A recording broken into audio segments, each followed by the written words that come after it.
तो दोस्तों आप लोगों के वोटिंग को देख के आज से हम शुरू करने वाले हैं डेडपुल की one of the most popular comic story line Deadpool kills the Marvel universe को।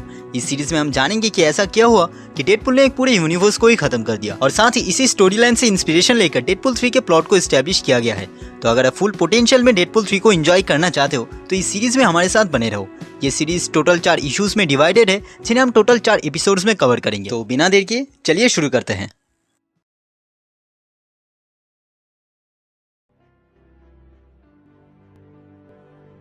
कहानी शुरू होता है वाटू द वॉचर से, जो हमें बताता है कि कैसे वो इस पूरे मल्टीवर्स के अनगिनत रियलिटी और उनके कहानियों को ऑब्जर्व करता है। पर सिर्फ यही नहीं, गॉड्स को जन्म लेते हुए और सेलेस्टियल्स को मरते हुए भी उसने देखा है और इसके साथ एक नई दुनिया का शुरुआत और उसका अंत भी। जो शुरू होता है वो खत्म भी होता है, लेकिन बिना किसी दुख और दर्द के। पर शायद सबके साथ ऐसा नहीं होता। इसके बाद वॉचर हमें एक ऐसी रियलिटी दिखाता है जो ऐसे ही बहुत सारे दर्द से भरा था। फैंटास्टिक फोर जिन्होंने इस दुनिया में हीरोज के दौर को शुरू किया था, वही सबसे पहले बिखरना शुरू हुए, क्योंकि इस दुनिया की रीड रिचर्ड मौत के कगार पे होता है, जिससे सुजन कहती है कि वो किसी भी कीमत पर रीड को मरने नहीं दे सकती थी। पर अब बहुत ज्यादा देर हो चुका था और अब सुजन को बाकी सबको वार्न करना था इस बारे में। फिर रीड आगे कहता है कि उसने कुछ चुरा लिया है, जिस पर सुजन जानना चाहती है कि ऐसा आखिर किया किसने था और उनके बच्चे कहाँ थे। जवाब देते हुए रीड कहता है कि उसने उनके बच्चों को नेगेटिव जोन में भेज दिया है और वहाँ पे जाने का पोर्टल डिस्ट्रॉय कर दिया है ताकि वो शख्स उनके बच्चों को मार ना सके। और ये कहते ही इस दुनिया की रीड रिचर्ड का डेथ हो जाता है। इसी दौरान सुजन को कहीं से जोरदार आवाज आता है, जिसके बाद वो इनविजिबल होके उसी तरफ जाने लगती है। पर वहाँ पे जाने के बाद ही वो अपने भाई जॉनी को देखती है, बहुत ही घायल हालत में। तभी उसके पीछे से डेडपुल बाहर आता है और जॉनी से कहता है कि उसने कभी नहीं सोचा था कि जॉनी इतना अच्छा लड़ पाएगा। और ऐसा कहने के साथ ही वो जॉनी स्टॉर्म के गले को काट देता है और उसके खून के छींटे वहाँ पे खड़े सुजन पे गिरती है। तभी डेडपुल समझ जाता है कि वहाँ पे सुजन भी खड़ी है, पर डेडपुल आगे कुछ भी कर पाता। सुजन डेडपुल के सर पे एक फोर्स फील्ड को क्रिएट करती है और कहती है कि वो नहीं जानती है कि क्यों डेडपुल ने उनके फैमिली को मारा। शायद डेडपुल उनके किसी दुश्मन के लिए काम कर रहा था, पर अब आगे डेडपुल किसी और को चोट नहीं पहुंचा पाएगा। और ऐसा कहते ही उस फोर्स फील्ड की वजह से डेडपुल का सर फट जाता है और इस तरह इस यूनिवर्स में डेडपुल का डेथ हो जाता है। पर जैसे ही सुजन पीछे मुड़ती है तब हम डेडपुल को देखते हैं जिसने एक सोट को सुजन के आर पार कर दिया हो। जिसके बाद वो सुजन से कहता है कि इतने सालों के हीरोगिरी में उन्होंने कुछ भी नहीं सीखा, कि कभी कैंची लेकर भागना नहीं चाहिए, बहती हवा में कभी थूकना नहीं चाहिए और अपने दुश्मन को कभी पीठ नहीं दिखाना चाहिए, खासकर तब जब उसके पास हीलिंग फैक्टर हो। फिर से वॉचर हमें कहता है कि इस तरह इस दुनिया में फैंटास्टिक फोर की कहानियां खत्म हुई, पर इस कहानी की शुरुआत यहाँ से नहीं था।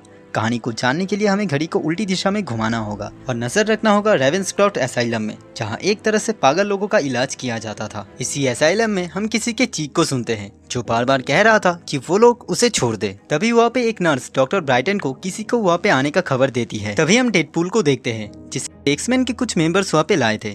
तभी डेडपुल उन सबसे उसे छोड़ देने के लिए कहता है, नहीं तो डेडपुल वहाँ पे खड़े स्टॉर्म को बांध लेगा।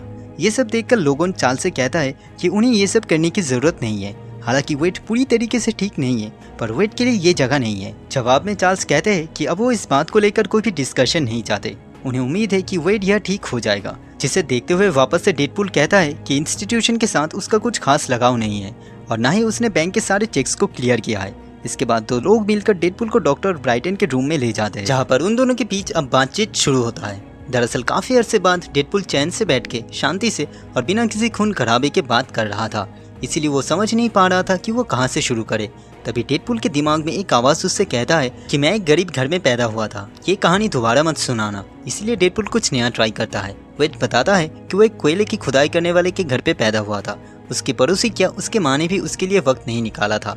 पर डेडपुल बीच में ही रुक के डॉक्टर से पूछता है कि वो कुछ क्यों लिख नहीं रहा। पर डॉक्टर उससे पूछता है कि क्या वेड एक ट्रेंड असैसिन नहीं है जिसके हीलिंग फैक्टर ने उसे कभी ना मरने वाला बना दिया हो। जिसे सुनते हुए डेडपुल के दिमाग में दो आवाज गूंजती है, जिस पर पहला आवाज कहता है कि ये कभी ना मरने वाली बात पहले उसे पता नहीं था और दूसरा आवाज कहता है कि फिर भी उसके सगे दोस्तों ने उसे मारने की कोशिश की थी। इसके बाद डॉक्टर ब्राइटन उससे कहता है कि वेड के फालतू बकबक की बातें वेड को एक खराब फाइटर बनाता है और जो डॉक्टर नहीं ठीक कर सकता वो साइकोमैन ठीक करेगा। तभी डॉक्टर ब्राइटन आगे कहता है कि वो डेडपुल को ठीक नहीं करना चाहता, बल्कि उसके दिमाग को अपने कब्जे में रखना चाहता है। इसके बाद ही वो डेडपुल को एक शॉक देता है। दरअसल साइकोमैन डॉक्टर ब्राइटन को कंट्रोल कर रहा था और धीरे धीरे वो बाकी सुपर हीरोज के साथ कुछ ऐसा ही करके अपनी एक आर्मी बनाना चाहता था, जिसके बाद वो पूरी दुनिया में राज कर सके। पर दूसरी तरफ डेडपुल को बहुत ज्यादा दर्द हो रहा था और अपने दिमाग में हो रहे आवाजों को वो बार बार निकल जाने के लिए कह रहा था। पर अचानक ही एक दूसरी आवाज डेडपुल को सुनाई देता है, जो उससे कहता है कि हेलो वेड। इसके बाद डेडपुल उस डॉक्टर को एक बार फिर से उसे चेक करने के लिए कहता है, क्योंकि अभी तो सब शुरू हुआ था। अचानक ही डेडपुल डॉक्टर के गले को दबाने लगता है, पर तभी डॉक्टर ब्राइटन के दिमाग से साइकोमैन बाहर आता है। लेकिन वेड साइकोमैन से कहता है कि उसे अपने मेंटल हेल्थ के फॉर्म पे स्टैम्प चाहिए। जिसके बाद वो साइकोमैन को उस टेबल पे कई बार दे मारता है और साइकोमैन की डेथ हो जाता है। पर इसके बाद भी डेडपुल के दिमाग का वो आवाज उससे कहता है कि वेड जानता है कि आवाज किसका है। वेड ने उनमें से सिर्फ एक को ही मारा है और ये काम अब उसे खत्म करना होगा। रेवेंसक्राफ्ट के सारे प्रिजनर्स डेडपुल को उन्हें आजाद कर देने के लिए कहते हैं, पर डेडपुल उस पूरे रेवेंसक्राफ्ट को पूरी तरीके से तबाह कर देता है और अपने दिमाग के आवाज से पूछता है कि बाकी के आवाज कहाँ गए। जिस पर वो आवाज कहता है उसे अब उन आवाजों की जरूरत नहीं है। फिर हमें वाचर की आवाज सुनाई देती है जो हमसे कहता है कि कई अलग दुनिया में साइकोमैन अपने विलेंस की आर्मी को बना लिया था। तो वही कुछ दुनिया में हीरोज ने मिलकर उसे हराया था और कुछ दुनिया में उसने अर्थ को ही टेक ओवर कर लिया था। पर इस दुनिया में ये सारी चीजें जन्म देता है एक हत्यारे को।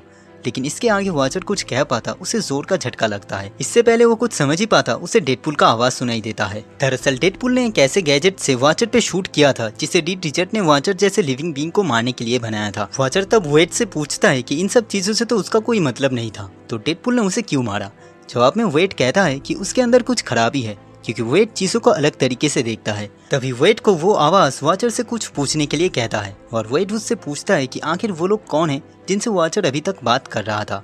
फिर वेड आगे कहता है कि चाहे फिर वो लोग कोई भी हो, वो लोग अपनी आंखें अब से खुली रखे, क्योंकि वो लोग देखना चाहेंगे कि इसके बाद क्या होता है। वो लोग इस दुनिया को चलते हुए देखना चाहेंगे और इसके साथ ही डेडपुल वाचर को भी मार डालता है।